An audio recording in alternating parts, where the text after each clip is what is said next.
Alright, it's game time once again. In my last video I noticed that the microphone was picking up the clicking of the mouse quite a bit, so I've repositioned it. So hopefully my voice comes in loud and clear and the mouse isn't just click, click, click, click, click in the background. My apologies if it is, but I like to step through these videos phase by phase and action by action, which of course leads to a great deal of mouse clicking. Just the nature of the beast, unfortunately. I'm up this game against Sins 1, 2, 3, 4, and this game was also played back in November. Just, again, catching up on old games. I'm playing with my 1v1 commander version of Nin the Pain Artist. Let me turn the volume down a teeny bit. And, Sins here. I think I've actually played him before. He's playing Jace, Vryn's Prodigy, which is absolutely one of the top tier commanders that you can play in the 1v1 online format. It's funny how they've banned a bunch of the commanders, including Baral, Chief of Compliance, as the biggest blue offender. But Jace has just been sticking around since the beginning and is the backbone of one of the most effective decks. Him and Teferi, the 6-mana Planeswalker, kind of fill the niche for the mono-blue Storm decks, which are pretty damn hard to deal with because it's pretty hard to mount much of an offense in the first 3 or 4 turns of the game. And there's a lot of decks that the mono-blue deck is practically just an automatic win against because they're running lots of creature removal and all sorts of stuff that just doesn't work on what you're doing. So the deck has a lot of flexibility and resiliency, which is pretty remarkable considering it's mono-blue. I think it's actually gotten much worse when Mana Crypt, Soul Ring, and Mana Vault came back into the format because mono-blue has a hard time outrunning and containing opponents that ramp really fast with artifacts. But of course, they get to take advantage of the same ones too, and often are able to just do explosive, crazy things quickly. So, but I do like Brea as an option against this deck, and I think Nin has enough tools to beat it as well. So we'll see. It certainly is quite vulnerable to lots of counterspells, and counterspells are there's a preponderance of them in my Nin the Pain Artist deck. So I have what would be a pretty insane draw if this isn't Boilerworks or just an island, and that's one of the cards that's come in the 1v1 version, mainly because I'm not allowed to use Strip Mine. And this would have been a Strip Mine probably. And I probably would have had to throw this hand back anyway, given the fact that it's very heavy in generic mana, but does not have any blue. So regretfully, I cannot keep a hand with just a Boilerworks. Ship it back for this one, which is honestly pretty damn good for 6. Lots of acceleration. Turn 1 Nin the Pain Artist, also wait for his bauble. It's got mana fixing and a Snapcaster Mage for as soon as I draw an instant, so this is a snap keep. Sins is keeping his hand. And I believe I'm going to put that card also on top because I know I'm throwing a card away to the Mox Diamond. And if there's one thing that Nin the Pain Artist likes, it's lots of mana. Alright, playing the diamond. I'm just going to run out Nin the Pain Artist right away here. Just kind of leave it on the board and make him consider it whenever he decides to tap out. If I get 4, 5, 6 mana in play, I just have an opportunity on demand, and he has to be really careful about how much mana he taps, because if you let me draw 4 or 5 cards just out of the blue, it's probably game over, even if you are playing combo. Alright. Let's see what he's got. Hopefully he's got none of the early offenders. Nope, he's just got just a basic island. Alright. Cryptic Command. That's certainly solid. And I guess I scried the island to the bottom of the deck. That's probably was unwise, to be honest, given the fact that you do want lots of mana. And I'm going to be reshuffling. Although if I had kept the island, I would have reshuffled away this Cryptic Command, which might have had a pretty big impact on the game. You notice I'm not attacking with Nin, because Nin never attacks. Certainly not against this deck. Actually, that's not true. Nin does attack sometimes. I have attacked maybe a handful of times, and once lost a game because I didn't attack. And the guy killed me when he was at 1 life. It was pretty painful. Actually, I think I might have been able to kill him with Rolling Earthquake. And he had 1 extra life, and I couldn't do it. But I never learned my lesson. Sack to go get an island. Here's the current 1v1 commander format build, which I don't know is going to even be relevant for much longer. I think that this format is not long for this world. But the cards that are in are the aforementioned Boilerworks plus an Abrade and also a Chrome Mox. Those are the 3 cards that are in for Baral, Strip Mine, and Sensei's Divining Top. Just going to get an island here. Draw Sulphur Falls, very timely, so I've got my little Ancestral on demand. It's actually better than Ancestor Recall because Ancestor Recall is a draw 3, but it costs you a card, so it's actually only +2 hand size, whereas Nin the Pain Artist comes from the command zone, so it's free, and it's going to draw 3 cards. This is actually like an opportunity. Kind of awesome. Jace passes. So I feel this is a good time to activate Nin. If he's got a bounce spell, he's got a bounce spell, but that'll tap him out. I'll just be able to replay Nin trivially as well. And sure enough, he does have bounce into the Royal. So I'm doing anything I can to just winnow down his hand. Basically, this deck is all about reaching critical mass with just tons of islands and a bunch of combo, untap your lands. And obviously, if they draw High Tide, you're pretty doomed. But if they're unable to do that, they have a few other mana flare effects, particularly the extraplanar lens, which is really, really important to counter or keep out of play. But basically, if I can narrow down his hand size, it really constrains his ability to threaten a combo, and I'll feel more comfortable tapping out more often and stuff as the game progresses. Right now, I don't really know what he can do, and I remember once a long, long time ago playing in a PTQ qualifier, or a PTQ, where it was right around the time when Urza's Saga was legal, and I played black-red Necro, basically just mono-black with just a splash of red for cards like Boil and Red Elemental Blast and Sedge Troll. And in the quarterfinals, the finalists qualified, and in the quarterfinals, I played against a guy playing High Tide, and we went to time after the second game, which gave us just 5 turns to play.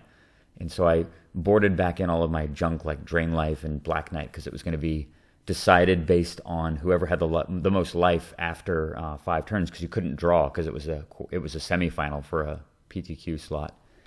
And I went first, and I ritualed out turn 1 Black Knight, and he played an island. I took 1 mana burn. I hit him with the Black Knight, so now the life totals were 18 to 19, and played a second land. And I did have a Red Elemental Blast in my hand, but I didn't have any red mana.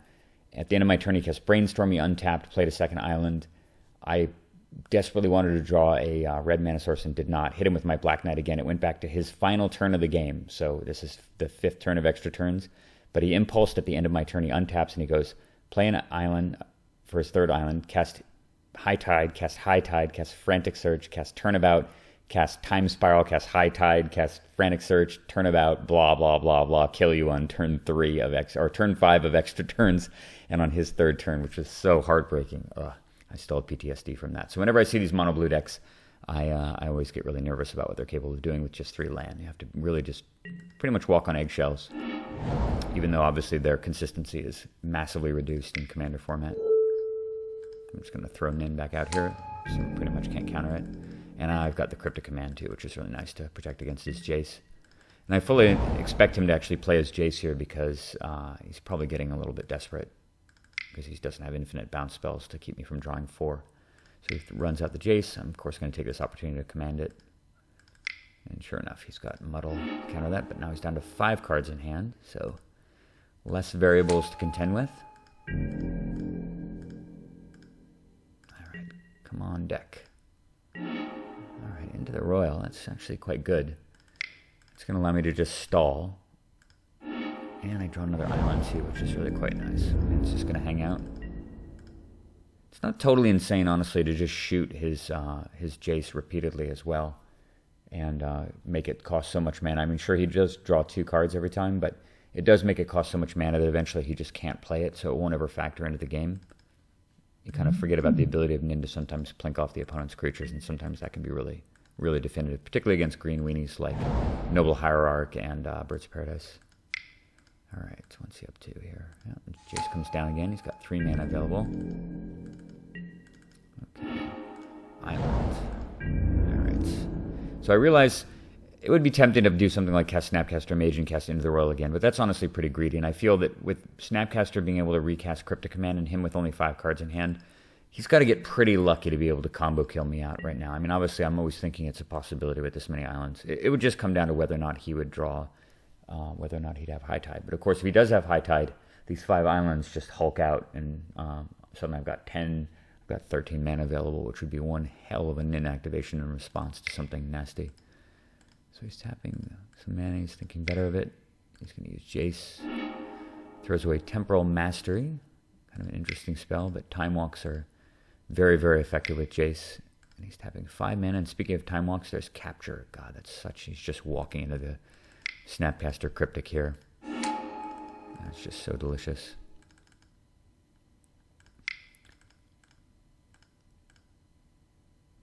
And I think the 2 modes, yeah, I'm doing counter draw. I considered bouncing the Jace Vryn's Prodigy here with the Cryptic Command, but I didn't really.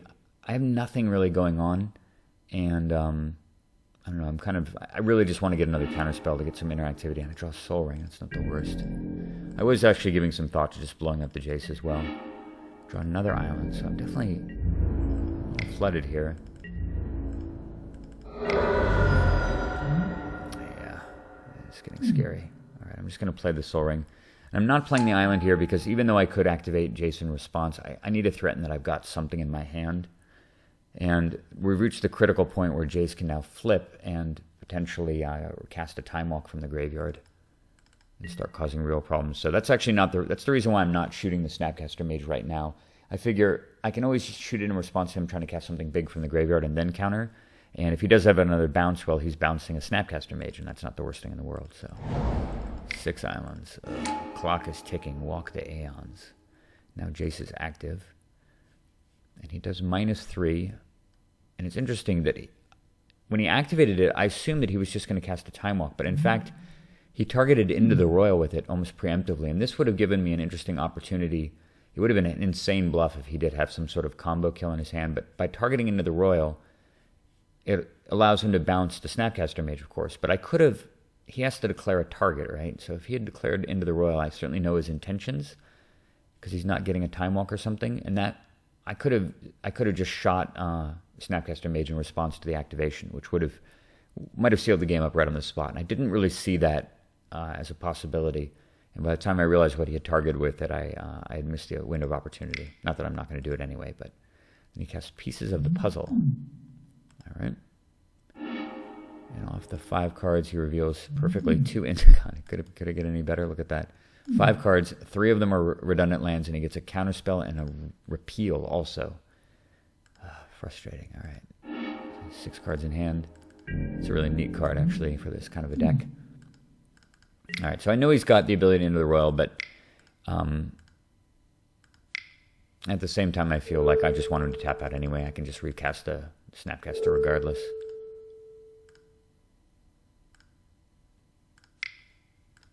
Yeah, I made multiple mistakes here. I don't think that, in retrospect, I think that I should have just used Nin. I should have just said done. And since he wasted the counters, it would have basically forced him to use Into the Royal or lose the 3 counters on Jace. And then I would have been able to just attack into Jace with the Snapcaster Mage and kill it.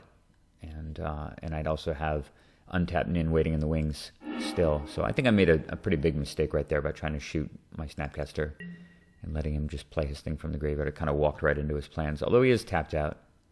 6 cards in hand. I draw Rolling Earthquake, which would have been handy in this match back in the day when you could kill Planeswalkers with it. It's clearly quite dead here. Although it might wind up actually killing a Jace down the road. But for the time being, I'm just going to replay. My little Snapcaster Mage and return Jace back to his hand, which is not the worst thing in the world. Unfortunately, I probably would have been better off killing it and making him pay 4 to recast it. But I do have the active Snapcaster again, and I know he's got Repeal in his hand. I think I was just too patient here. I was just too scared of him combo killing me. Sometimes you just think you got the game, and these decks just win out of nowhere. I've watched plenty of games where Nate has played his Brea deck against Jace combo, and it's just really frustrating. You think you're just totally in control, and you give them one window of opportunity where they've got one counter spell and a few combo cards, and just before you know it, they've time spiraled with High Tide up, and you're just dead.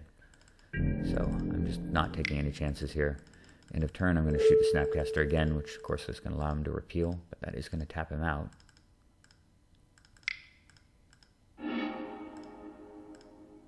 Alright, now this time I've got nothing to, I have nothing to regrow, and then I draw Whir of Invention. God damn, it's so timely. And with the Soul Ring, that's going to be super delicious. Alright, I'm going to go get Vidalcan Shackles, of course, steal away his 0 power guy. Okay, so but if you notice here, I've actually just played right into his hands. By being so tentative and by being so paranoid about his combo, I've kind of put myself in a position where if he's got the combo, I'm just dead anyway. Because if he's got a bunch of interactivity and a counterspell, I'm not going to be able to stop it because I had to tap out anyway. And so I would have been better served to just play more aggressively for the board earlier. I should have probably just tapped out when he had fewer islands in play to shoot the Snapcaster and draw 5 or 6 cards. And I certainly should not have let him use his Into the Royal as well, because I would have Would have been able to attack into his guy or shoot in response to the end of the roll so it didn't go away. I would have killed his Jace. I would have had way more mana untapped, and I could have just shot my Snapcaster on my turn before he could repeal. But anyway, live and learn. I do have his Jace, though. That's good. All right, he's got so much mana in play. 7 islands now. Not as much as me, but a full hand. All right, he starts tapping a bunch of mana. This is often a sign that you're about to die, and I have no counters in hand. I am just dead to rights. He doesn't know that, of course. And he casts Turnabout, which is going to generate 3 mana. Oh, yeah. 10 mana available. He casts Future Sight, which was really surprising to see. I mean, he could have just played Future Sight without using the Turnabout. I guess he wanted, just in case he got really lucky off the Future Sight, and he saw this as a window of opportunity. But kind of an interesting play. Of course, he played the island first, but that made sense because of Turnabout. And let's see here. What's he playing? Hello. Ah, okay. So he tapped 3 more blue, and he just cast Temporal Trespass right there, delving away a bunch of stuff, which is going to give him another turn. That's right. You exile Temporal Trespass, right, when it resolves. Let's double check on that. Exile it. It's interesting. All right, so Temporal Trespass, he's going to untap with Future Sight in place. So this is all plotted out. I think he made a really good read on my hand, recognizing that I didn't have the ability to counterspell, so he knew that he could just go for this kind of a play. And now he's got a full untap step with Future Sight out. I got to just hope he just bricks on a bunch of times. God, Mystical Tutor. Wow. All right, so as soon as he reveals Mystical Tutor, I figure I'm just dead here. He can just Mystical Tutor for High Tide and probably combo kill me. So he plays it during main step. And there's a Compulsive Research on top, and he gets Rift. So I think that this was, I mean, I don't really know what's in his hand, of course, but I feel like this was definitely a play not to lose play. I think he should have probably just gone for it, either gotten some big card drawing spell or High Tide or something, and just hope that he drew into something, given the window that he's got here, because just getting Cyclonic Rift, I mean, really, what does that do? He's got an island. He can cast it with Overload off the top, I guess, in response to big activation. And so I go to draw 1 card off Jace here. And instead of overloading it, which wouldn't have been the worst thing in the world, it would have bounced, it would have turned Nin off, bricked the Mox Diamond, and bounced this stuff back to my hand, as well as his own guy. He just does a single bounce on Jace. And there's a miscalc on top of his deck. Alright, that's fine. Chrome Mox. Okay. I'm just going to hang out again. Just representing... I don't have Winter Orb in the deck, obviously, because it's not in the deck anyway, in single player, and also it's not legal in the format. So he's going to draw that thing. Whew. Dodged a bullet there. He's got an island on top. Spell Snare. Okay, well, that certainly makes the Snapcaster worse. 6 cards in hand, and passing. All right, well, here's my window of opportunity. He's not going to be able to probably kill me during my during his end step. And I think he's probably all out of bounce. Let's see what happens. Oh, God, and whenever that Nin activation goes off, you just breathe a sigh of relief. 9 cards drawn. Incredibly powerful. All right, Ponder as well. So I've got a lot of choices to consider. Thinking about whether or not I want to put Future Sight down. I know he's got Miscalc in his hand, possibly a few other counters, and the fact that he didn't aggressively play off the Mystical Tutor means his hand is probably reactive. So with that in mind, I'm just going to play my threats here slowly. I'm just going to start with a Ponder, see if I can pick up another counter spell. I've got Impulse, Crypt, and Treachery. These are both pretty dead, so the Impulse is going to go on top. I'll draw that. And I'm going to cast a Chrome Mox here, and this is really just to winnow down my hand size. I would almost certainly suspend the Rolling Earthquake if I got a chance to get it into play, and he's got Negate. I think that this is... I do not agree with this play. Negate is just one of those super precious resources in a match, probably fighting over a game-winning spell, and to waste a Negate there, a hard counter for just 2 mana on nearly anything I would play, I think is really a little reckless. It's kind of the first big mistake that I think he's made. Alright, that's fine. I'll just play my Tomb. And I decide to just end the turn. And at the end of my turn, he pulls the trigger on Opportunity.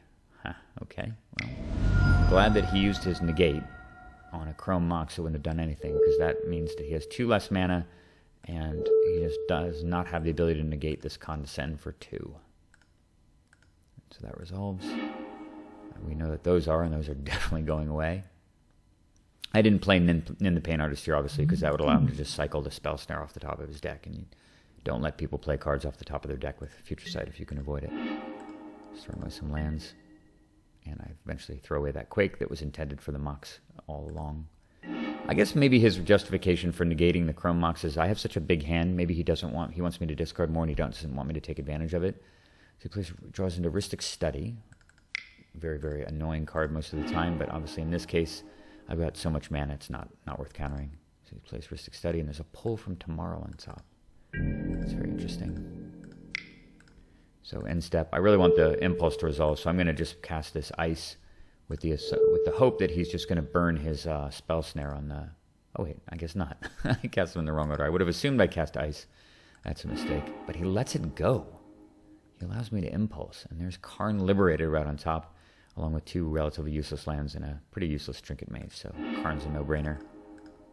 I was chided for playing with Karn Liberated by some guy in the 1v1 rooms a little while back when I destroyed him with it, and he said something like, Karn's a noob card, or something like that.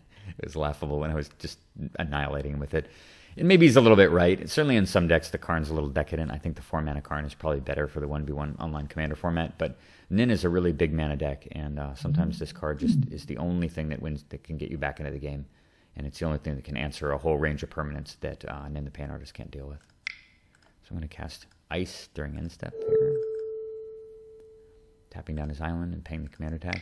And this, he decides, is worth Spell Snaring over Impulse. I mean, that's just baffling. He's tapping the land anyway. I don't understand that at all. But that's okay. I don't get to draw 1 card. I get to look at the top 4 instead. Another island. Okay, well, I do have the Force of Will to hold the line here. I'm going to cast Future Sight and pay this Study tax. Just got to pull more. Yeah, and sure enough, there's that Arcane Denial we saw earlier from his pieces of the puzzle, and that's fine. I've got enough mana here for the final follow-up. Karn Liberated, paying the commander tax, and backed up by Force of Will. And he miscalcs, of course, which I knew he had. Although I didn't actually know he had that, because I probably would not have played Karn into a miscalculation that I knew he had, but whatever. It's okay. I think I should have just played Nin the Pain Artist there, but I was so paranoid about this much mana, pull from Tomorrow and Future Sight, that I really felt like I needed to get Future Sight off the board.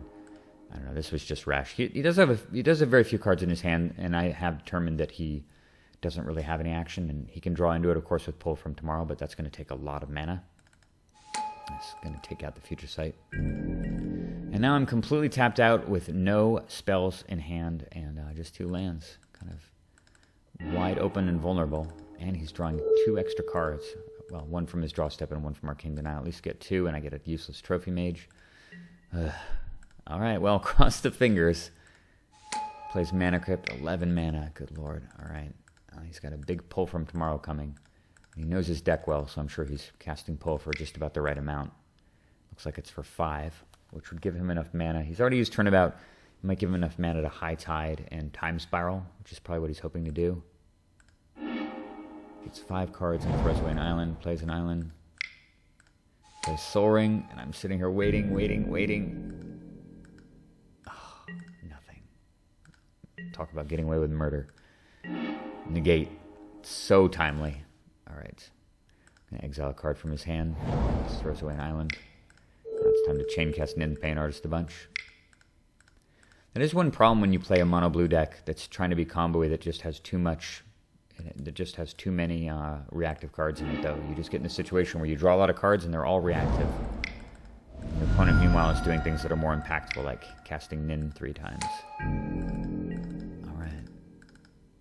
Back to Sin's turn. I've still got my negate protecting me.